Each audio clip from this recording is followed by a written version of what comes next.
Hot అంశాలపై debate news బెంచ్కి స్వాగతం. 6వ తారీఖున తెలంగాణలో హైదరాబాదులో రెండు రాష్ట్రాల ముఖ్యమంత్రులు మీటింగ్ కాబోతున్నారు. రేవంత్ రెడ్డి, చంద్రబాబు నాయుడు. రాష్ట్ర విభజన జరిగిపోయి 10 సంవత్సరాలు పూర్తయింది. కానీ ఈ రోజు వరకు విభజన సమస్యలు అలాగే ఉండిపోయినాయి. ఇద్దరూ సమన్వయంతో పరిష్కరించుకోవాలి, లేదంటే కేంద్రం జోక్యం చేసుకోవాలి. కేంద్రం జోక్యానికి ఇద్దరు ఒప్పుకోవట్లేదు, అదే సందర్భంలో ఇద్దరు పరిష్కరించుకోవట్లేదు. సెక్షన్ 9, సెక్షన్ 10 సంస్థల ఆస్తులు మాకు రావాలంటే మాకు రావాల్సిన డబ్బులు ఉన్నాయి అంటుంది తెలంగాణ. ఆంధ్రప్రదేశ్ తెలంగాణల మధ్యన ఈ వ్యవహారం అలాగే నడుస్తూ వచ్చింది. ఆర్టీసీ విభజన ఎక్కడదక్కడే ఉంది. వివిధ అంశాలకు సంబంధించి ఆంధ్రాకి రావాల్సినటువంటి నిధులు అలాగే ఉండిపోయినాయి. దాదాపు 1,20,000 కోట్లకి పైనటువంటి ఆస్తులు లేదా సంపద మనకు రావాల్సినటువంటి అవసరం ఉంటుంది. ఓవరాల్గా అసలు ఈ మీటింగ్ తర్వాత ఏం జరిగే అవకాశం ఉంది? ఆంధ్ర తెలంగాణ విభజనలో రావాల్సింది ఎవరికి ఏది రావాలి, ఎవరు పరిష్కరించాలి? ఈ అంశానికి సంబంధించి మాట్లాడేందుకు మనతో పాటు సిద్ధంగా ఉన్నారు సీనియర్ రాజకీయ విశ్లేషకులు లక్ష్మీనారాయణ గారు. నమస్తే అండి. నమస్తే.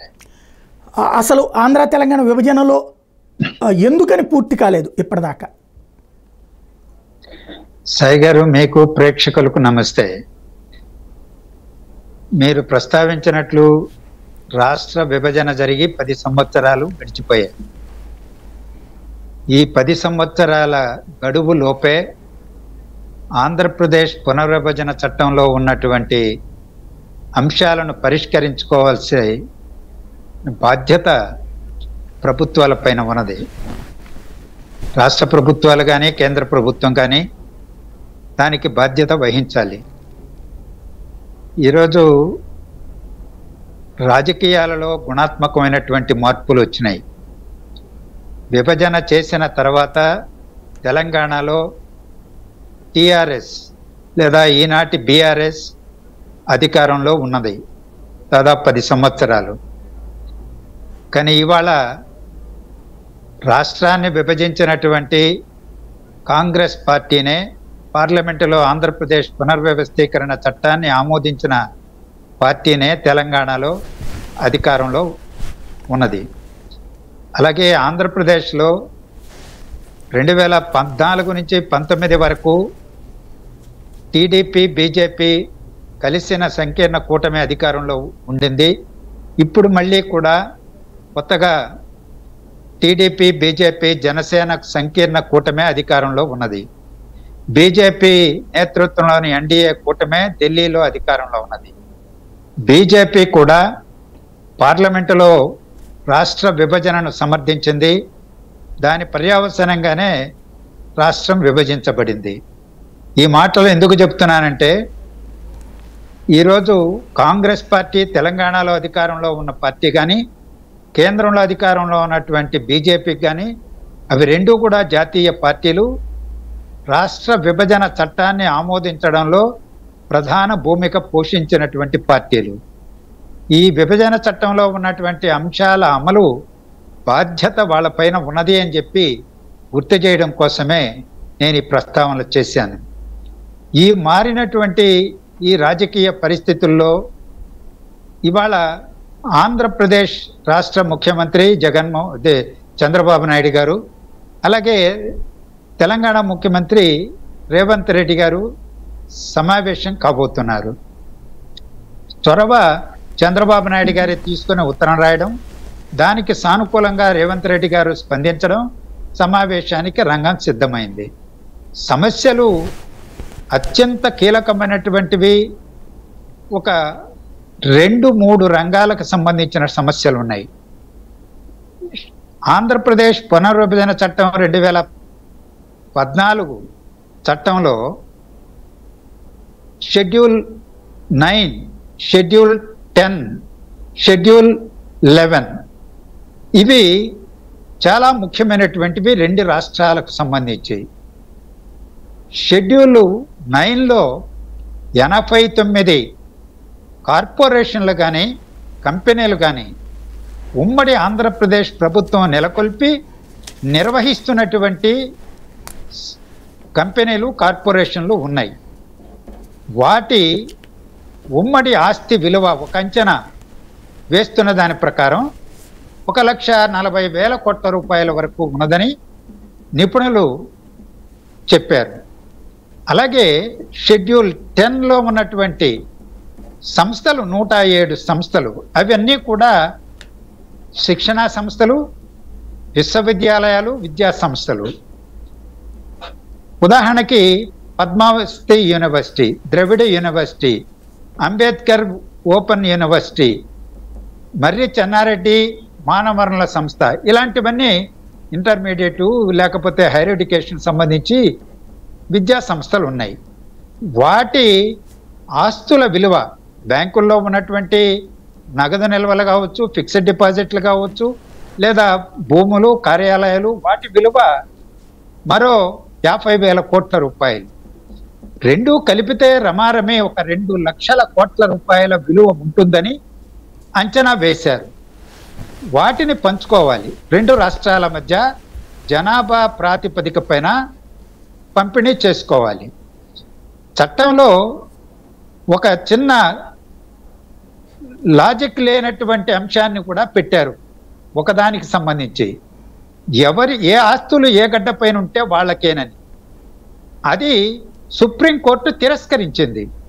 హైయర్ ఎడ్యుకేషన్కి సంబంధించిన వివాదం సుప్రీంకోర్టులో వరకు వెళితే సుప్రీంకోర్టు అది సహజ న్యాయ సూత్రాలకు విరుద్ధం, అలా చేయడానికి వీల్లేదు రాష్ట్రాల విభజన సందర్భంలోని తిరస్కరించింది. దాని తదనంతరం కూడా తెలంగాణ ప్రభుత్వం అదే మొండి వైఖరి కొనసాగిస్తున్నది, అత్యున్నత న్యాయస్థానం తీర్పు ఇచ్చిన తర్వాత కూడా. అలాగే ఆస్తుల విలువను అంచనా వేయడంలో, మదింపు చేయడంలో కూడా భిన్నాభిప్రాయాలు వ్యక్తమైనాయి. అవి ఇప్పటికీ బహుశా ఉన్నాయి. భూములు కొన్నారు, చాలా సంస్థలకి భూములు ఉన్నాయి, ఆస్తులు ఉన్నాయి. ఆ భూములకు సంబంధం లేదు, కేవలం కార్యాలయాలే, డైరెక్టర్లో, సెక్రటరీలో, లేకపోతే ఎండీల కార్యాలయాలకే పరిమితం కావాలనేది తెలంగాణ వాదన. అది సముచితం కాదు. ఉమ్మడి ప్రభుత్వమే కొనినటువంటి ఆస్తులవి, వాటిని విలువగట్టి పంచుకోవాలనేది ఆంధ్రప్రదేశ్ ప్రభుత్వ వాదన. చట్టం యొక్క స్ఫూర్తి కూడా అదే. అందువల్ల ఇలాంటి షెడ్యూల్ 9 and 10లో ఉన్నటువంటి కంపెనీలు కానీ, కార్పొరేషన్లు కానీ, శిక్షణా సంస్థలు కానీ, విద్యా సంస్థల యొక్క ఉమ్మడి ఆస్తుల పంపకం పెండింగ్లో కొనసాగుతూనే ఉన్నది. వీటిని పరిష్కరించుకోవాలి. 10 సంవత్సరాలు గడిచిపోయింది కాబట్టి ఇప్పుడు కేంద్రం పరిధిలో కూడా వెళుతుంది. చర్చల ద్వారా పరిష్కారం కాకపోతే 2 రాష్ట్రాలు ప్రభుత్వాల మధ్య కేంద్రం జోక్యం చేసుకుని పరిష్కరించాల్సిన బాధ్యత ఉన్నదని చట్టంలోనే పొందుపరిచారు. ఇక మూడవది షెడ్యూల్ 11లో ఉన్నటువంటి నదీ జలాల సమస్య. ప్రత్యేకించి కృష్ణానదిలో నీరు తక్కువ, ఆ నీటిపైన ఒత్తిడి ఎక్కువ ఉన్నది, సమస్యలు కూడా ఉన్నాయి. ఆ సమస్యల పరిష్కారం కోసం స్పష్టమైనటువంటి వైఖరి ఆంధ్రప్రదేశ్ పునర్విభజన చట్టంలోనే పేర్కొన్నారు. గతంలో ట్రిబ్యునల్స్ ఏవైనా తీర్పులు ఇచ్చుంటే అవి శిరోధార్యం. అలా కాకుండా నీటి కేటాయింపులు లేని ప్రాజెక్టులు ఉంటే ఆ ప్రాజెక్టుల నీటి సమస్యను అడ్రస్ చేయాలి. ఆ సమస్యను ట్రిబ్యునల్కు అప్పజెప్పవచ్చు. అలాగే ఉమ్మడి ఆంధ్రప్రదేశ్ ప్రభుత్వం నిర్మాణం చేపట్టినటువంటి ప్రాజెక్టులు నెట్టంపాడు, కల్వకుర్తి తెలంగాణలోను, ఆంధ్రప్రదేశ్లో తెలుగు గంగ, గాలేరు నగరి, హంద్రీనివా, వెలిగొండ ప్రాజెక్టులు ఉన్నాయి. ఈ 6 ప్రాజెక్టులను తత్తరం పూర్తి చేయాలి. అవి మిగులు జలాల ఆధారంగా నిర్మించబడుతున్నాయి. వాటి నీటి సమస్యను కూడా పరిష్కరించాలి అని విస్పష్టంగా ఆంధ్రప్రదేశ్ పునర్విభజన చట్టంలో పేర్కొన్నారు. ఇది చట్టానికి నిబద్ధులై ట్రిబ్యునల్స్ తీర్పులను శిరోధార్యంగా భావించి వివాదరహితంగా పరిష్కరించుకోవడానికి 2 రాష్ట్ర ప్రభుత్వాలు చర్యలు తీసుకోవాలి. ఆ స్పృహ కొంత కొరవడింది కాబట్టే గత ప్రభుత్వాల కాలంలో అవి జటిలమైనవి. ఒకానొక దశలో కేసీఆర్ గారి ప్రభుత్వం కృష్ణా యాజమాన్య ట్రిబ్యునల్ ఇచ్చిన ఆదేశాలను కూడా ధిక్కరించి శ్రీశైలం జలాశయం దగ్గర, నాగార్జున సాగర్ దగ్గర, పులిచింతల దగ్గర ఉన్న నీటిని జల విద్యుత్ ఉత్పత్తికి వాడేసి ఉల్లంఘించారు. దాని పర్యవసనంగా క్యారీ ఓవర్ కింద ఉండాల్సిన 150 టీఎంసీలు నాగార్జున సాగర్ అలాగే శ్రీశైలంలో అడుగంటి పోవడంతో ఈరోజు తాగునీటి సమస్య కూడా ఏర్పడింది. ఇలాంటి సమస్యలు భవిష్యత్తులో తలెత్తకుండా 2 రాష్ట్ర ప్రభుత్వాలు ఒక ఉమ్మడి అభిప్రాయంతో అవగాహనతో చట్టానికి, కృష్ణా యాజమాన్య బోర్డు ఆదేశాలకి, ట్రిబ్యునల్స్ తీర్పులకు అనుగుణంగా వ్యవహరిస్తే సమస్యలు పరిష్కరించుకోవడం సులభంగా ఉంటుంది. కానీ ఇక్కడ ప్రధానమైన సమస్య ఏంటంటే, సరే సాగునీటి సంగతి చివరిలో వద్దాం. ఈ ప్రస్తుతం సెక్షన్ 8 సంస్థలకు సంబంధించిన కార్పొరేషన్లో కొన్నిట్ల అకౌంట్లో డబ్బులు కూడా ఉండిపోయినాయి. అవన్నీ ఫ్రీజ్ అయిపోయినాయి. 2 ముఖ్యమంత్రులు కూర్చుండి ఇంతకుముందు 2 సార్లు కూడా చంద్రబాబు కేసీఆర్ కూర్చున్నారు, అలాగే జగన్మోహన్ రెడ్డి కేసీఆర్ కూడా కూర్చున్నారు. ఎక్కడ ఆగిపోతుంది వాటి పరిష్కారం? షెడ్యూల్ 9, 10 ఉమ్మడి ఆస్తులు, అందులో జాబితాను విస్పష్టంగా పేర్కొన్నారు. ఏ ఏ సంస్థలు, ఏ ఏ కార్పొరేషన్లు, కంపెనీలని. మీరు అన్నట్లు బ్యాంకుల్లో ఉన్నటువంటి డబ్బు జనాభా ప్రాతిపదిక పైన విభజన చేసుకోవడం ఒక సూత్రం చట్టంలో కూడా పెట్టారు. అలాగే స్థిరాస్తులకు సంబంధించి, అవి చరాస్తులు, బ్యాంకుల్లో ఉన్నటువంటి నగదు డిపాజిట్లు. ఇవి స్థిరాస్తులకు సంబంధించి మార్కెట్ విలువలకు అనుగుణంగా భూములు కానీ, భవనాలు కానీ, ఏవైనా సరే ఫర్నిచర్తో మొదలుకొని అన్నీ కూడా అంచనా వేసి అదే ప్రాతిపదిక పైన మరి విభజించుకుంటే సమస్య పరిష్కారం అయిపోతుంది. ఇవాళ ఆంధ్రప్రదేశ్ భవన్ ఢిల్లీలో ఉన్నది. దాన్ని ఏ విధంగా పంచుకోవాలనేటువంటిది చర్చోపచర్చలు జరిగినాయి. కడకు మొన్న విభజన చేశారు జనాభా ప్రాతిపదిక పైనే. అలా పరిష్కరించుకోవడానికి మనసుంటే మార్గం లేదా అంటే ఉన్నది. బ్యాంకుల్లో ఉన్న డబ్బుకు సంబంధించి కావచ్చు, డిపాజిట్లో, లేకపోతే క్యాష్ నిల్వలు కావచ్చు, ఏవైనా సరే, అలాగే ఆస్తులకు సంబంధించి కూడా దాని మీద ఇచ్చిపుచ్చుకునేటువంటి ధోరణులతోనే చట్టానికి బద్దులై విశాల హృదయంతో సమస్య పరిష్కరించుకోవాలనేటువంటి దృక్పథంతో చర్చలు సాగిస్తే పరిష్కారం జరుగుతుంది. రైట్. ఇక్కడ సెక్షన్ 10 సంస్థలో యూనివర్సిటీలు ఉన్నాయి. ఇప్పుడు యూనివర్సిటీని ఇప్పుడు ఫర్ ఎగ్జాంపుల్ ముందు ఇందాక మీరు చెప్పినట్టు సెక్షన్ 9 ఆస్తుల్లోనే కార్పొరేషన్లకి ల్యాండ్స్ ఉన్నాయి. ఫర్ ఎగ్జాంపుల్ ఆర్టీసీకి అక్కడ ల్యాండ్స్ అక్కడ ఉన్నాయి, ఇక్కడ ల్యాండ్స్ ఇక్కడ ఉన్నాయి. ఇప్పుడు ఆ ఆస్తికి సంబంధించి మన డబ్బులు మనకు కావాలంటే దానికి బదులుగా అంటే ఆస్తిలో మనకంటూ ఆ భూమి ఇవ్వమని అడగాల, లేకపోతే అది వాళ్ళ దగ్గరే అట్టు పెట్టుకునేటట్టు అయితే డబ్బులు ఇవ్వమని తీసుకోవాలా మనం? అది ఎవరిస్తారు డబ్బులు? ఎవరు ఆస్తులు పొందుతారో వాళ్ళు ఆ డబ్బులు చెల్లించాలి. మీరన్నట్టు మేము డబ్బులు చెల్లించలేము, మీకు ఆస్తులే పెట్టుకోండి అంటే ఆ భూములే ఉంటాయి అక్కడ. ఇప్పుడు కేంద్ర ప్రభుత్వం ఢిల్లీ రాష్ట్ర ప్రభుత్వం వేరే, కానీ ఢిల్లీలో ఆంధ్రప్రదేశ్ భవన్ ఉంది. ఈరోజు దాన్ని పంచుకున్నారు. 2 రాష్ట్రాలు కలిసి పంచుకున్నాయి, వేరువేరుగా ఉన్నాయి. లేదు ఒకరే తీసుకోవాలంటే దానికి విలువ కడుతున్నారు.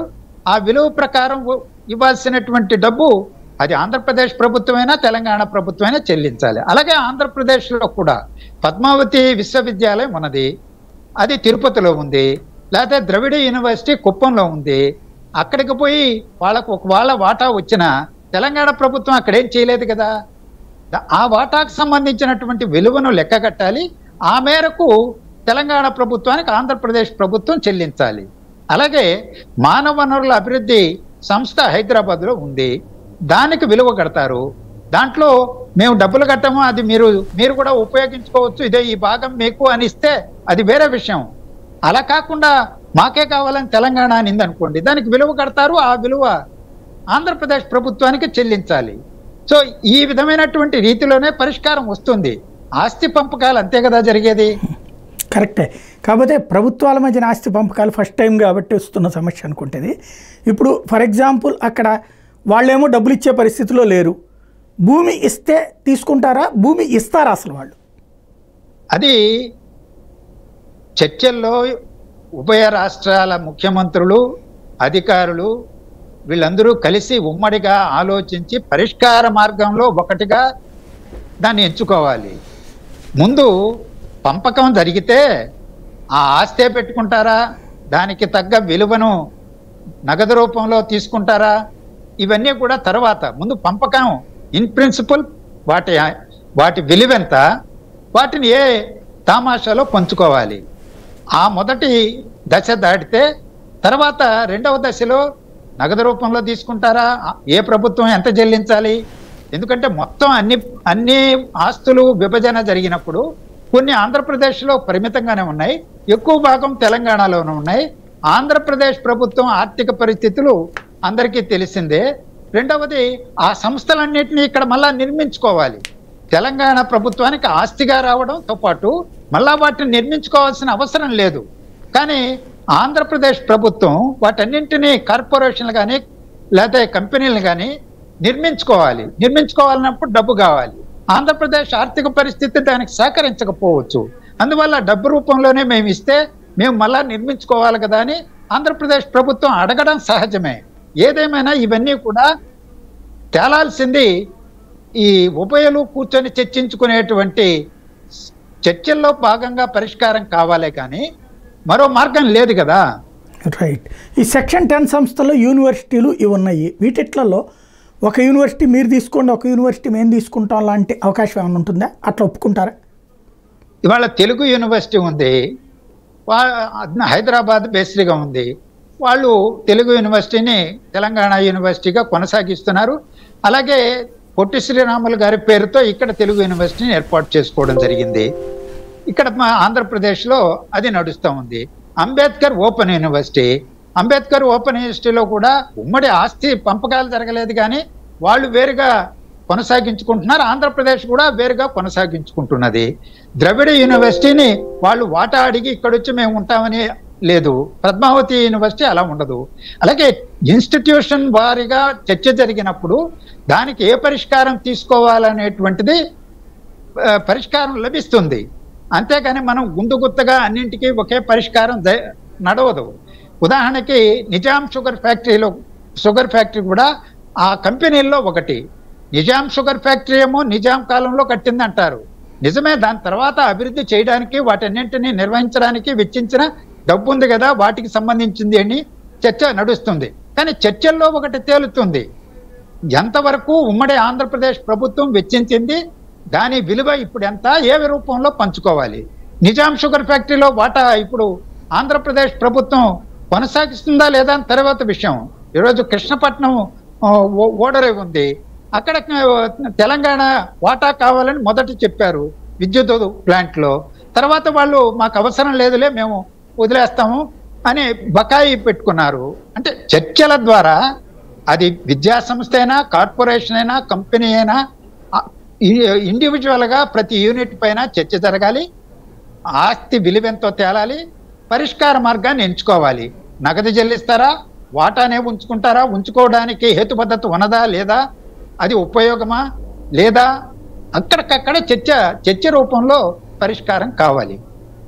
రైట్. ప్రతిసారి కూడా మనం అబ్జర్వ్ చేస్తున్నాం, నాయకులు కూర్చుంటున్నారు, లాంగ్ స్టాండింగ్లో తర్వాత 2-3 మీటింగులు అవుతాయి, అది ఆగిపోతుంది. మెయిన్ రీజన్ అక్కడ ఉన్నది. ఇప్పుడు కేసీఆర్ అనేటువంటి, అంటే ప్రాక్టికల్గా మనం ఆలోచిస్తే రాష్ట్ర విభజన అన్నది తెలంగాణ సెంటిమెంట్తో తీసుకొచ్చారు కాబట్టి తెలంగాణ నుంచి ఒక్క పైసా కూడా ఆంధ్రప్రదేశ్కి పోనీయకుండా ఆపిన వీరుడుగా ఆయన అక్కడ చెప్పుకోగలిగారు. ఇప్పుడు ఆయన పక్కకి వెళ్ళారు, రేవంత్ వచ్చారు. ఇవాళ అట్లా కనుక ఈ వాస్తవానికైతే హక్కు ఉంది ఆంధ్రప్రదేశ్కి, అవన్నీ కూడా సెక్షన్ 9 సెక్షన్ 10 సంస్థలే. అది ఇస్తే కనుక అదిగో నీకు చేత కాలేదు అని వాళ్ళు వెళ్తారు, రాజకీయ పరంగా తనకు ఒక ట్రబుల్ అవుతుంది. మరి ఎలాగ ఇనిషియేటివ్ తీసుకోగలుగుతారు ఇక్కడ? రాజకీయం చేస్తే సమస్యలను సంకుచిత కోణంలో ఆలోచిస్తే పరిష్కారం కాదు. నిజమే, నిధులు, నీళ్లు, నియామకాలు వీటి నినాదాలతోనే తెలంగాణ ఆందోళన జరిగింది, రాష్ట్రం వచ్చింది. నియామకాలకు సంబంధించి ఇబ్బంది లేదు, ఎందుకంటే తెలంగాణలో ఉండేటి తెలంగాణ ప్రభుత్వమే నియమించుకుంటుంది, అవన్నీ కూడా సమస్య లేదు. నిధులకు సంబంధించి కూడా తెలంగాణ ఏర్పడిన తర్వాత వచ్చే ఆదాయం అంతా తెలంగాణకే, ఆడేమి ఆదాయంలో పంపకాలు ఏమీ చట్టంలో చేయలే. కానీ ఉమ్మడి ప్రభుత్వం నెలకొల్పినటువంటి ఉమ్మడి ఆస్తుల విలువను అంచనా కట్టే వాటిని పంచుకోమని చట్టం చెప్పింది. రెండవది నీళ్లకు సంబంధించి నీళ్లకు సంబంధించినటువంటి పంపకాలు ఏ రాష్ట్రానికైనా, అది భాషా ప్రయుక్త రాష్ట్రాలు ఏర్పడిన తర్వాత మహారాష్ట్ర, కర్ణాటక, ఉమ్మడి ఆంధ్రప్రదేశ్ మధ్య ఏ విధంగా పరిష్కారం వచ్చింది? ట్రిబ్యునలే, బచావో ట్రిబ్యునల్ 1976లో ఇచ్చిన తీర్పే పరిష్కారం. అదే కదా ఈరోజు అమల్లో ఉన్నది. తర్వాత బ్రిజేష్ కుమార్ ట్రిబ్యునల్ వచ్చింది, వాళ్ళు 2013లో తీర్పు ఇచ్చారు. అది ఉమ్మడి రాష్ట్ర ప్రయోజనాలకు నష్టం చేకూరుస్తున్నది కాబట్టి సుప్రీంకోర్టులో వ్యాజ్యం వేశారు. గడిచిన 10 సంవత్సరాలుగా ఆ వ్యాజ్యం నడుస్తున్నది. ఆ ట్రిబ్యునల్ ఇచ్చిన తీర్పు అమల్లోకి రాలేదు. నీళ్లకు సంబంధించి ఎవరెన్ని మాట్లాడుకున్నా మా భూభాగంలోనే పోతున్నది అని చెప్పిన ట్రిబ్యునల్ తీర్పులే శిరోధార్యం. కర్ణాటకలో ఎక్కువ నదీ పరివాహక ప్రాంతం ఉన్నది, కృష్ణాకి 46% ఉన్నది. కానీ ఆ మేరకు నీళ్లు ట్రిబ్యునల్ కేటాయించలేదు, తిరస్కరించారు. వినియోగ ప్రాతిపదికపైన కేటాయించారు. ఇవాళ తెలంగాణ కూడా మా ప్రాంతంలో పరివాహక ప్రాంతం ఎక్కువ, మాకు నీళ్ళు ఎక్కువ అంటే అది డిమాండ్ చేస్తున్నారు. కేంద్ర ప్రభుత్వం మళ్ళా ట్రిబ్యునల్ కప్పచెప్పింది. ట్రిబ్యునల్ గతంలోనే దాన్ని తిరస్కరించింది. ఆ కాన్సెప్ట్ని బచావో ట్రిబ్యునల్ తిరస్కరించింది. ఇదే బ్రిజేష్ కుమార్ ట్రిబ్యునల్ కూడా 2013 తీర్పులో తిరస్కరించింది. మరి ఏదేమైనా ట్రిబ్యునల్ తేల్చాలి. ట్రిబ్యునల్స్ తేల్చాల్సినటువంటి విషయంలో చుట్లు పట్టుకొని శ్రీశైలం దగ్గర రిజర్వాయర్ దగ్గర, నాగార్జున సాగర్ రిజర్వాయర్ దగ్గర పోలీసులు తగాదా పడితే, కొట్టుకుంటే సమస్య పరిష్కారం అవుతుందా? పరిష్కారం కాదు. అందువల్ల ట్రిబ్యునల్ తీర్పుకు అనుగుణంగా కృష్ణా యాజమాన్య బోర్డు కానీ, గోదావరి నది యాజమాన్య బోర్డు కానీ వాళ్ళు ఇచ్చే ఆదేశాలకు లోబడి నీటిని వినియోగించుకోవాలి. అది తెలుగు ప్రజల మధ్య సామరస్యంగా, స్నేహపూర్వకంగా సహజీవనం చేయడానికి, ఉమ్మడిగా అభివృద్ధి చెందడానికి నీటి వినియోగం ఉపయోగపడుతుంది అనేది నా అభిప్రాయం. రైట్. కానీ ఇక్కడ వాస్తవం మీరు అన్నది కరెక్ట్, జెన్యూన్గా చూస్తే అదే. కానీ నాయకుల తీరు అట్లా ఉందా అని అడుగుతున్నాను నేను. కేసీఆర్ గారికి ఆ బ్రాడ్గా ఆలోచించలేదు కాబట్టే నేను ప్రస్తావించా. శ్రీశైలం దగ్గర, సాగరు, పులిచెంతల దగ్గర నీటిని వినియోగించి జల విద్యుత్తును ఉపయోగించుకోవడం చేశారు. అది కూడా పోలీసులను పెట్టి. అది ఆంధ్రప్రదేశ్ ప్రభుత్వం అభ్యంతరం పెట్టగలదు, కానీ అక్కడికి పోలీసులను పంపించి యుద్ధం చేయరు కదా. కానీ కేంద్ర ప్రభుత్వం అధీనంలో ఉన్నటువంటి అపెక్స్ కౌన్సిల్లో ఆధీనంలో పనిచేసేటువంటి కృష్ణా యాజమాన్య బోర్డు చెప్పింది, ఆదేశించింది, పదే అంగీకరించాల. అందువల్ల అలాంటి ఒంటెత్తు పోకడలు పోతేనే సమస్యలు వస్తాయి. ఈరోజు ఆంధ్రప్రదేశ్ నుంచి కూడా తెలంగాణలో ఎన్నికలు పోలింగ్ ప్రారంభమవుతుందన్న తెల్లవారి ప్రారంభం అయితే ఆ ముందు రోజు అర్ధరాత్రి పూట జగన్మోహన్ రెడ్డి గారు పోలీసులను నాగార్జున సాగర్ పైకి పంపించారు. అది తప్పది, అసంబద్ధమైన చర్య. ఎవరు సమర్థించరు అటువంటి వాటిని. అది చంద్రబాబు చేసినా సమర్థించం, లేకపోతే జగన్మోహన్ రెడ్డి గారు గతంలో చేసినప్పుడు దాన్ని తప్పు పట్టాం, లేక విద్యుత్ ఉత్పత్తి కోసం కేసీఆర్ గారు చేసినా తప్పు పట్టాం. ఎందుకంటే దాని దుష్ఫలితమే ఈరోజు సాగర్లో కానీ, శ్రీశైలంలో కానీ నీళ్లు లేవు, అడిగంటిపోయినాయి. ఇదే ప్రత్యక్ష ప్రబల నిదర్శనం. నేననేది ఇప్పుడు ఆ బ్రాడ్ మైండ్ కేసీఆర్కి లేదు. పోనీ ఇప్పుడు అక్కడ రాజకీయం ముఖ్యం కదా వీళ్ళకి. రాజకీయం కాదని రాజ్యాంగబద్ధమైనటువంటి విధంగా నైతికంగా ఉంటున్నారా వీళ్ళు? ఇప్పుడు రేవంత్ అట్లా పర్లేదులే, మీ నీళ్లు మీరు తీసుకోండి, మా నీళ్లు మేము తీసుకుంటాం, కరెంటుకి సంబంధించి ఇబ్బంది పెట్టమని చెప్పగలుగుతారా? సాయి గారు, నేను అందుకనే ప్రారంభంలోనే గుణాత్మకంగా రాజకీయాల్లో కొంత మార్పు వచ్చింది అన్నాను. విభజన చేసినటువంటి 2 ప్రధాన పార్టీలు, ఒక పార్టీ ఆనాడు ప్రధాన పార్టీ, ఈరోజు ప్రధాన ప్రతిపక్షం కాంగ్రెస్ తెలంగాణలో అధికారంలో ఉంది. ఆనాడు విభజనను సమర్థించినటువంటి బీజేపీ కేంద్రంలో అధికారంలో ఉన్నది, ఆంధ్రప్రదేశ్లో కూడా అధికారంలో ఉన్నది, తెలంగాణలో ప్రధాన ప్రతిపక్ష పార్టీ. ఈరోజు బీఆర్ఎస్ కేసీఆర్ గారి పార్టీ 3వ స్థానానికి నెట్టివేయబడింది.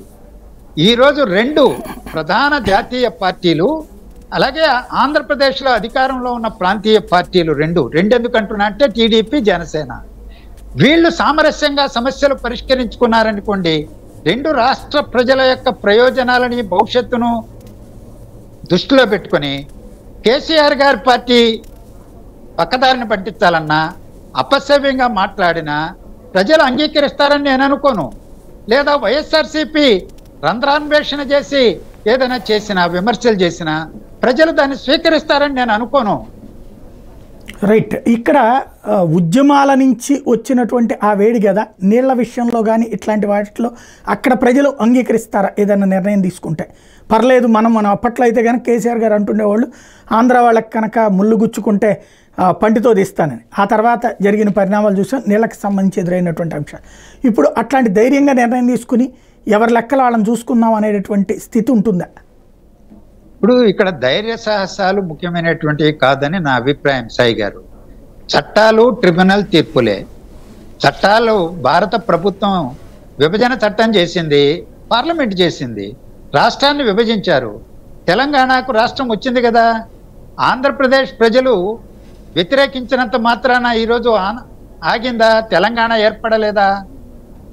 అలాగే ట్రిబ్యునల్ కర్ణాటక వాదించింది, మా పరివాహక ప్రాంతం ఎక్కువ, 46%, 47% ఉంది, మాకు నీళ్ళు ఎక్కువ కావాలని బచావో ట్రిబ్యునల్ ముందు 1969 నుంచి 73 వరకు వాదించింది.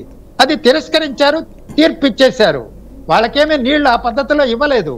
ట్రిబ్యునల్, బచావో ట్రిబ్యునలే కదా ఈరోజు అమల్లో ఉన్నది. అంటే మన ఇష్టాలపైన ఆధారపడి ఉండదు. చట్టాలు, నీళ్లకు సంబంధించి ట్రిబ్యునల్ తీర్పులు ఉంటాయి, వాటిని అమలు చేయాలి. అవే శిరోధార్యం. అందువల్ల కేసీఆర్ గారు వాటిని ఉల్లంఘించి ప్రవర్తించారు కాబట్టే ఈరోజు కేంద్ర ప్రభుత్వం ఆదేశాలు, ఉదాహరణకి విద్యుత్ బకాయిలు చెల్లించమని పదే పదే కేంద్రం చెప్పింది. ఆయన ఆంధ్రప్రదేశ్ చెల్లించలా. అది 6,000 కోట్లు కావచ్చు, 7,000 కోట్లు కావచ్చు, ఒక్క రూపాయి అయినా సరే కేంద్రం ఒక ఆదేశం ఇచ్చిన తర్వాత దాన్ని అమలు చేయకపోతే మరో రూపంలో దాన్ని అమలు చేస్తుంది కేంద్ర ప్రభుత్వం. చిత్తశుద్ధి ఉంటే కేంద్రం నుంచి రాష్ట్రానికి రావాల్సినటువంటి నిధుల్లో నుంచి దాన్ని పట్టుకొని మినహాయించి ఆంధ్రప్రదేశ్ చెల్లించిందనుకోండి, ఏం చేయగలదా తెలంగాణ ప్రభుత్వం? సుప్రీంకోర్టుకు పోగలదు. సుప్రీంకోర్టుకు పోతే చెల్లుతుందా? చట్టాలు, పార్లమెంట్ చేసిన చట్టాలు శిరోధార్యం కదా. అందుకని ఈరోజు గతంలో కేసీఆర్ గారు సెంటిమెంట్ను ఉపయోగించి ఇది లబ్ధి పొంది ఉండవచ్చు. ఈరోజు అలాంటి సెంటిమెంట్నే ఉపయోగించేటువంటి వాతావరణం ఉన్నదని నేను అనుకోవడంలా.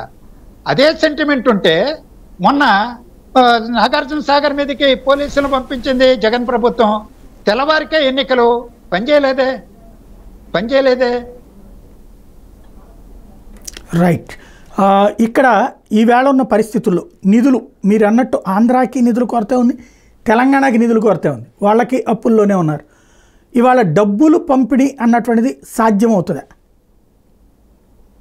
అంటే అప్పుల్లో ఉన్న మీరు కానీ నేను కానీ ఒక చోటుకు పోయి ఒక స్థలమో భవనమో కొంటాం. ఆ కొన్నప్పుడు దాని ఖరీదు కడతాం, ఆ ఖరీదు చెల్లించాల్సిందే కదా. లేదా అన్నదమ్ముల మధ్య పంపకాలు జరుగుతాయి, ఉమ్మడి ఆస్తులు.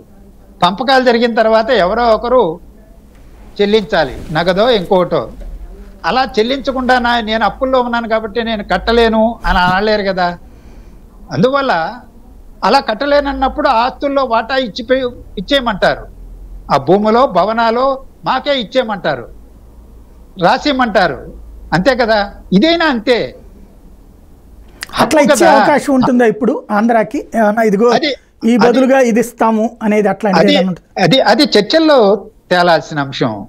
పరిష్కార మార్గం ఎన్నుకునేటప్పుడు ఏది పరిష్కారం ఉత్తమమైందో రాజకీయ నాయకత్వం, ప్రభుత్వాధినేతలు కూర్చొని ఎవరి ఇబ్బందులేంటి, ఎవరి సౌలభ్యం ఏంటి, ఎక్కడ మనం ఒప్పందం కుదుర్చుకోవాలి అనేటువంటిది ఆ చర్చలు. అందుకనే కదా చర్చలు, అందుకనే కదా మనం స్వాగతిస్తున్నాం. వాళ్ళు కూర్చోవడం మంచిదే, మాట్లాడుకోండి, సవ్యంగా చర్చల ద్వారా పరిష్కరించండి అని మనం హర్షిస్తున్నది అందుకే కదా. రైట్. ఉద్యోగుల విభజన అన్నటువంటిది పరిష్కారం అయిపోయిందా, ఇంకా ఉందా? అది బై అండ్ లార్జ్ పరిష్కారం అయింది. కొన్ని వందల మందికి సంబంధించిందే పరిష్కారం కాలేదు. కొంతమంది ఆంధ్రప్రదేశ్లో రావడానికి సిద్ధపడలేదు గతంలో. ఎందుకంటే అక్కడే స్థిర నివాసం ఏర్పాటు చేసుకున్నారు, కుటుంబాలు ఉన్నాయి, పిల్లల చదువులు అవి ఇవి అని. మొదటి దశలో ఉదాహరణకి మెడికల్ కాలేజీలో పనిచేసే అసిస్టెంట్ ప్రొఫెసర్లు మొదలుకొని ప్రొఫెసర్ల వరకు వాళ్ళు ఇక్కడికి ఆంధ్రప్రదేశ్కి రావడానికి ఇష్టం కాక హైకోర్టును ఆశ్రయించారు. స్టే ఇచ్చింది. 5-6 ఏళ్ల పాటు కొనసాగారు అక్కడే. కానీ అంతిమంగా తీర్పు ఇచ్చేసింది తెలంగాణ హైకోర్టు. కుదరదు, మీరు వెళ్లాల్సిందే ఆంధ్రప్రదేశ్కి అన్నారు. చచ్చినట్టు అక్కడ రిలీవ్ చేసేశారు. వాళ్ళందరూ వచ్చి ఇక్కడ చేరిపోయారు. అలా కొంతమంది కోర్టులకు వెళ్ళినటువంటి వాళ్ళకు తీర్పులు వచ్చేసినాయి. మరి కొంతమందికి ఇంకా కొంతమందికి ఉండవచ్చు. వ్యాజ్యం నడుస్తున్నది కాబట్టి అక్కడ ఉండవచ్చు. అలాగే ఆంధ్రప్రదేశ్లో ఉండే వాళ్ళు ఉండవచ్చు. ఇటువంటి కొన్ని వందలకు సంబంధించినటువంటి వాళ్ళే ఉన్నారు. కానీ మేజర్ సమస్యగా ఉద్యోగులకు సంబంధించి ఇప్పుడు ఉన్నదని నేను అనుకోవడం లేదు. అది పరిష్కరించుకోవడానికి వీలుంటుంది. మానవతా హృదయంతో ఒకవేళ సమస్యలు ఉంటే కొంతమంది గవర్నమెంట్ అంగీకరించింది. ఆంధ్రప్రదేశ్ తెలంగాణ 2 గవర్నమెంట్లు కూడా ఎక్స్చేంజ్ చేసుకోవడానికి కొంత అంగీకారం గత కాలంలోనే వచ్చింది. అవి ఇంప్లిమెంటేషన్లో కొన్ని సాంకేతిక పరమైన ఇబ్బందులు వచ్చినట్టుంది. వాటిని పరిష్కరించుకోవాలి. అలాగే కొత్త సమస్య నిన్న వచ్చింది. అదేంటంటే ప్రైవేట్ రంగం క్యాబ్ డ్రైవర్లు వాళ్ళు లోన్లు తీసుకొని కార్లు తీసుకొని నడుపుకుంటుంటారు. మొన్న ఉమ్మడి ఆంధ్రప్రదేశ్ రాజధానిగా ఉన్నటువంటి హైదరాబాద్ గడువు ముగిసింది కాబట్టి ఇక కొంత వాళ్ళకి సమస్యలు పెడుతున్నారని ఆంధ్రప్రదేశ్ మంత్రుల దగ్గరికి వాళ్ళు డెలిగేషన్ వచ్చి చెప్పుకున్నారు. ఏంటా సమస్య? ఈరోజు పన్ను కట్టమంటున్నారు, రోడ్డు సెస్ మేము ఎక్కడ కట్టడం, గతంలో కట్టేశాం, మళ్ళా కట్టమంటున్నారు. 10 ఏళ్ళు గడిచిపోయింది, ఇంకా లేకపోతే ఆంధ్రప్రదేశ్కి వెళ్ళమంటున్నారు. మేము లక్షల సంఖ్యలో పెనాల్టీలు కట్టాల్సి వస్తున్నది, మీరు జోక్యం చేసుకోండి అని. అది కూడా 2 రాష్ట్రాల మధ్య ముఖ్యమంత్రులు చర్చించి పరిష్కరించాల్సిన సమస్యే, జెన్యూన్ సమస్య కదా. అంటే అర్థం కాలే, ఇక్కడ కొన్న క్యాబులు తీసుకెళ్లి అక్కడ వాడారా లేకపోతే అక్కడ కొన్న వాటికే? ఆంధ్రప్రదేశ్ ఏపీ రిజిస్ట్రేషన్ ఉంది కదా. ఇప్పుడు మీరు కానీ నేను కానీ గతంలో ఉమ్మడి రాష్ట్రంలో వెహికల్ కొనుక్కుంటే ఏపీ అనే రిజిస్ట్రేషన్ ఉంటుంది. అది మొన్నటి వరకు పట్టించుకోలేదు. ఇప్పుడు 10 సంవత్సరాలు గడిచిపోయింది కాబట్టి మీరు వెళ్ళిపోవాలి, తెలంగాణ టిఎస్ అనేది మార్చుకోవాలి కదా. మార్చుకోకుండానే ఏపీతోనే కొనసాగుతున్నాయి చాలా. రైట్. అంటే దాన్ని ఇప్పుడు తీసేయమంటారా? మామూలుగా అయితే ఒకసారి కొన్న తర్వాత అది లైఫ్ లాంగ్ అట్లాగే ఉంటది కదా. తీసేయమని కాదు, ఈరోజు రోడ్ ట్యాక్స్ కట్టుంటారు. ఆ వెహికల్ లైఫ్ ఎంత ఉంటుంది? 15 ఏళ్ళు. 15 ఏళ్ల తర్వాత మళ్ళా ఎక్స్టెన్షన్ స్పెషల్ పర్మిషన్తో ఎక్స్టెండ్ చేసుకోవాలి, రోడ్ ట్యాక్స్ కట్టాలి. అంటే ఇప్పటికే 10 సంవత్సరాలు గడిచింది. అంతకుముందు ఎప్పుడో ఏడాదో 2 ఏళ్ల క్రితం కట్టుకుని ఉంటారు. అంటే ఇంకా 2-3 ఏళ్లలో ఆ వెహికల్స్ యొక్క లైఫే 15 సంవత్సరాలు గడిచిపోతుంది. ఈ లోపు ఇబ్బందులు పెట్టకుండా, అంటే ఒక చిన్న ఉదాహరణ చెప్తున్నా, ఆ 2-3 ఏళ్ళు రోడ్డు సెస్కు మినహాయింపు ఇచ్చారనుకోండి, ఆ ఏపీ రిజిస్ట్రేషన్ ఉన్నటువంటి వాటికి తెలంగాణ ఏర్పడిన తర్వాత రిజిస్ట్రేషన్ అక్కడ కొని ఉంటే అక్కడే రిజిస్ట్రేషన్ ఉంటుంది, వాటికి రోడ్ ట్యాక్స్ కట్టి ఉంటారు. ఆంధ్రప్రదేశ్లో కొని ఉంటే ఆంధ్రప్రదేశ్లో రిజిస్ట్రేషన్ జరిగి ఉంటుంది, ట్యాక్స్ కట్టి ఉంటారు. ఇది కాదు సమస్య. అక్కడ తిరుగుతున్నాయి, హైదరాబాద్లో తెలంగాణలో తిరిగేటి. అవి ఎప్పుడు కొన్నారు, వాటికి రోడ్ ట్యాక్స్ ఎప్పుడు కట్టారు, ఇంకెంతకాలం లైఫ్ ఉన్నది, వాటికి ఏ విధంగా పరిష్కారం, డీటెయిల్స్లోకి వెళ్ళి చర్చించినప్పుడు మాత్రమే సమస్య యొక్క వివరాలు తెలుస్తాయి. నేను ప్రభుత్వం ఆంధ్రప్రదేశ్ ముఖ్యమంత్రి మా మంత్రుల దగ్గరికి తీసుకొచ్చిన ఒక సమస్య మీడియాలో చూసి నేను దాని మీద స్పందించి వ్యాఖ్యానించాను. మంచి పాయింట్.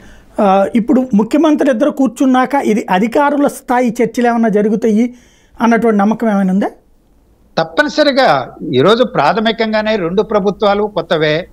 ఒక ఏడాది క్రితం రేవంత్ రెడ్డి గారు ముఖ్యమంత్రి అయ్యారు, ఒక 10-15 రోజుల క్రితం చంద్రబాబు గారు అయ్యారు. మొదటి సమావేశంలో ఒక ప్రాథమికమైనటువంటి చర్చ జరిగే అవకాశం ఉంది. ఇదిగో ఈ సమస్యలు ఇక్కడ ఉన్నాయి, ఇంత పరిష్కారం అయింది, ఇంత ఇక్కడ పెండింగ్లో ఉన్నది, లేకపోతే ఈ సమస్యలు ఉన్నాయని రేఖాచిత్రంగా మాట్లాడుకోవడానికి మాత్రమే అవకాశం ఉంటుంది. దాని తర్వాత అధికారులకో లేకపోతే మంత్రుల కమిటీకో ఎవరికో బాధ్యతలు అప్పచెప్తారని నేను అనుకుంటున్నాను. ఆ కొనసాగింపు జరగాలి. దాని తర్వాత మళ్ళా ముఖ్యమంత్రుల స్థాయి సమావేశాలు జరగాలి. 1, 2, 3, 4 అయినా జరపవచ్చు. ఒక సానుకూలమైనటువంటి పరిష్కార మార్గం దిశలో ఆ చర్చలు జరగాలి. గిల్లి గద్యాలు పెట్టుకునేటువంటి మనస్తత్వంతో కాకుండా పరిష్కారం వైపున నిర్దిష్టమైనటువంటి నిర్మాణాత్మకమైనటువంటి హేతుబద్ధమైనటువంటి ఆలోచనతో చర్చలు జరగాలని నేను కోరుకుంటున్నాను. రైట్. ఇప్పుడు వీళ్ళిద్దరికీ ఏదన్నా ఇద్దరికి కూడా పరస్పరమైనటువంటి భిన్నాభిప్రాయాలు ఉన్న దాని మీద కేంద్రం తీర్పు చెప్పచ్చా లేదా కేంద్రం కోర్టుకు పంపిస్తుందా? నీళ్ల సమస్య నేను ఇంతవరకే 2-3 సార్లు ప్రస్తావించా. కేంద్రం చేయగలిగింది ఏమి లేదు కదా. ట్రిబ్యునల్కి అప్పచెప్పారు, బ్రిజేష్ కుమార్ ట్రిబ్యునల్కి అప్పచెప్పారు ఆల్రెడీ. అందువల్ల నీటిది చాలా జటిలమైంది, సున్నితమైంది, సంక్లిష్టమైంది. ఆ నీటి సమస్య కేంద్రం ఏం పరిష్కారం చెప్పేది ఏం లేదు, ట్రిబ్యునల్ పరిష్కారం చెబుతుంది. కాకపోతే ఈలోపు గతంలో లాగా ఏదో జీవో 69 ఉన్నది, శ్రీశైలంలో నీళ్ళే ఎప్పుడు ఎంత ఏ స్థాయిలో ఎన్ని నీళ్లు దేనికి వాడుకోవాలని. జీవో 69 ఉమ్మడి ప్రభుత్వం ఇష్యూ చేసిందే. ఈరోజు శ్రీశైలం దగ్గర, నాగార్జున సాగర్ దగ్గర నీటిని ఏ విధంగా వినియోగించుకోవాలా అనే దానిపైన 1, 2, 3, 4 అని పొందుపరచాయి, ప్రాధాన్యత క్రమాన్ని నిర్దేశించింది. అది త్రాగునీటికి తప్ప 834 అడుగుల నీటి మట్టానికి కింద నీళ్లుంటే వాడుకోకూడదని. కానీ కేసీఆర్ ప్రభుత్వం వాడింది. దానికి కట్టుబడి తెలంగాణ ప్రభుత్వం ఉంటే సమస్య రాదు కదా. అవన్నీ ఈ ఉభయల ముఖ్యమంత్రులు నిర్ణయించుకోవచ్చు ఆ కట్టుబాటు. ఇక మీదట మనం ఉమ్మడి ప్రభుత్వం జారీ చేసిన జీవోలకు కట్టుబడి ఉన్నాం, చట్టాలకు కట్టుబడి ఉన్నాం, ట్రిబ్యునల్ తీర్పులకు కట్టుబడి ఉందాం అనే నిర్దిష్టమైనటువంటి అవగాహనకు వచ్చారనుకోండి, ఒక పెద్ద సమస్య పరిష్కారం అవుతుంది. కేంద్రం జోక్యం చేసుకోవాల్సిన అవసరం ఏమి ఉండదు కదా. రైట్. ఈ ఆస్తుల విభజన విషయంలో జోక్యం చేసుకోవాల్సి వస్తుంది, లైక్ యూనివర్సిటీలో లేకపోతే కార్పొరేషన్ల విషయంలో వీళ్ళు ఒకవేళ సాల్వ్ చేసుకోకపోతే తప్పనిసరిగా 10 ఏళ్ళు గడిచిన తర్వాత అది కేంద్ర ప్రభుత్వం వాటిని పరిష్కరించాలని చట్టంలోనే చెప్పారు. చట్టంలోనే ఉంది అది ఆ మాట.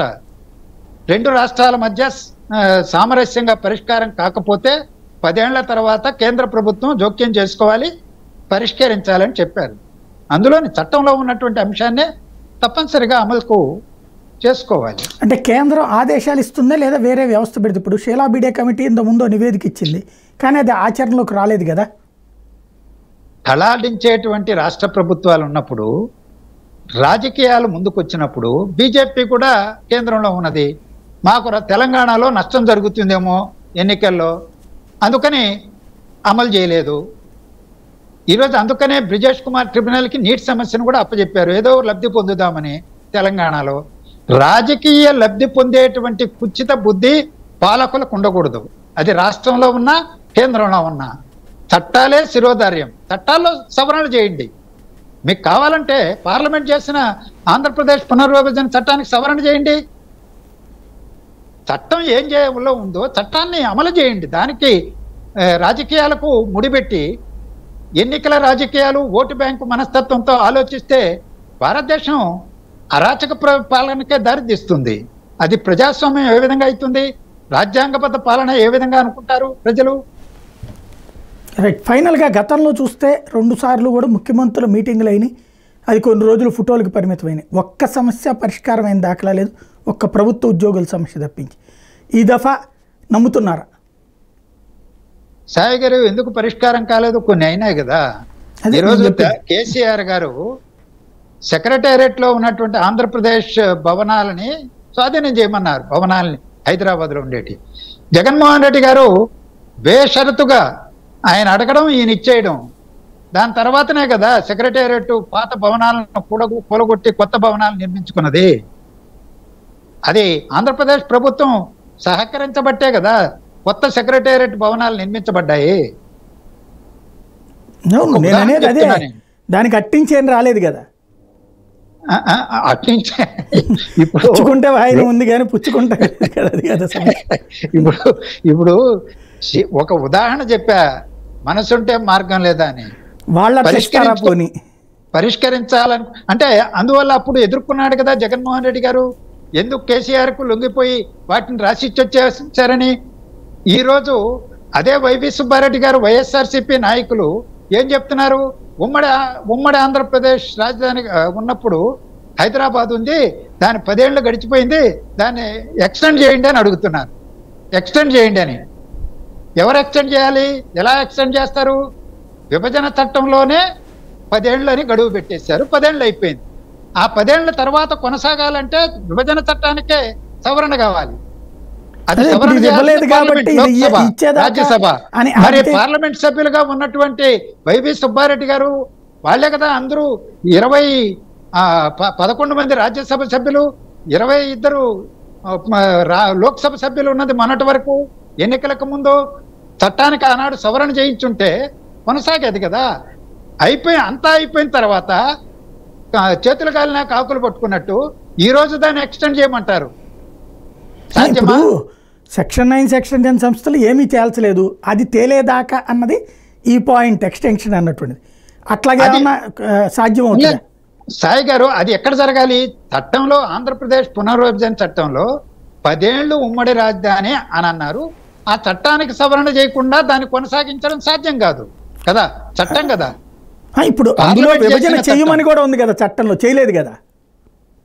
దేనికి దానికే విభజన చట్టంలో ఉమ్మడి ఆస్తులు వేరు, నీటి సమస్య వేరు, ఏ షెడ్యూల్కి ఆ షెడ్యూలే, ఏ సెక్షన్కి ఆ సెక్షనే. మరి అలా అనుకుంటే రాష్ట్రమే ఏర్పడకూడదు. చట్టంలో ఇవన్నీ ఉన్నాయి కాబట్టి అవి పరిష్కరించాక పెట్టాలి, కానీ ముందే చేసి పడేశారు. తాంబూలాలు ఇచ్చాక చూస్తున్నాం మనం. చట్టం అమల్లోకి వచ్చిన తర్వాత ఒక్కొక్క సెక్షన్ అమల్లోకి వచ్చేస్తుంటుంది. ఈరోజు దేనికి దాన్నే చూడాలి. ఈరోజు ఉమ్మడి ఆంధ్రప్రదేశ్ రాజధానిగా ఉన్నది కాబట్టి 10 ఏళ్ళు కొనసాగించారు. ఇంకా 5 ఏళ్ళలో 10 ఏళ్ళలో కొనసాగించాలంటే నేననేది ఏంటంటే చట్టానికి సవరణ చేయాలి. ఆ చట్ట సవరణ ఆ గడువు జరక్క ముందే సవరణ జరిగి ఉండాలి. అప్పుడు వైఎస్ఆర్సీపీనే అధికారంలో ఉన్నది, ఎంపీలంతా వాళ్లే. ఆనాడు మోడీ గారే ప్రధానమంత్రి. ఈరోజు బీజేపీ అడిగినా, వైఎస్ఆర్సీపీ అడిగినా, ఎవరు అడిగినా చట్టానికి సవరణ చేసి ఉండాలి కదా. ఎందుకు చేయలేదు? అంతా అయిపోయిన తర్వాత ఈరోజు చట్టానికి సవరణ చేయమని అడిగితే దానికి అర్థమేంటి? రైట్. ఇప్పుడు చట్ట సవరణ అయితే మనం అడగట్లేదు, కానీ ఈ నిధులకి సంబంధించి డెసిషన్ మేకింగ్ వీళ్ళిద్దరూ తీసేసుకోగలుగుతారని నమ్ముతున్నారా? కేంద్ర జోక్యం తప్పనిసరి అవుతుంది అనుకుంటున్నారా? ఇద్దరు వ్యక్తుల సమస్య కాదు ఇది. చంద్రబాబు నాయుడు గారు, రేవంత్ రెడ్డి గారు, 2 ప్రభుత్వాల మధ్య సమస్య. చట్టం ఏం చెబుతున్నదో చట్టం యొక్క స్ఫూర్తికి అనుగుణంగా పరిష్కారం ఎదుర్కోవాలి. వాళ్ళ పరిష్కారం వాళ్ళ చేతుల్లో ఉన్నది. ఇప్పుడు అది వాళ్ళు చేసుకోలేనప్పుడు అనివార్యంగా ఆ చట్టం చెప్పిన దాని ప్రకారమే కేంద్ర ప్రభుత్వం జోక్యం చేసుకోవాలి, పరిష్కరించాలి. సమాఖ్య వ్యవస్థలో కేంద్రం యొక్క బాధ్యత కూడా ఉన్నది. విభజన చట్టం చేసిందే కేంద్రం కదా, పార్లమెంట్ కదా. ఆ చట్టాన్ని అమలు చేయాల్సిన దానికి పైలట్ చేస్తున్నది హోంమంత్రిత్వ శాఖ, అమిత్ షా గారే.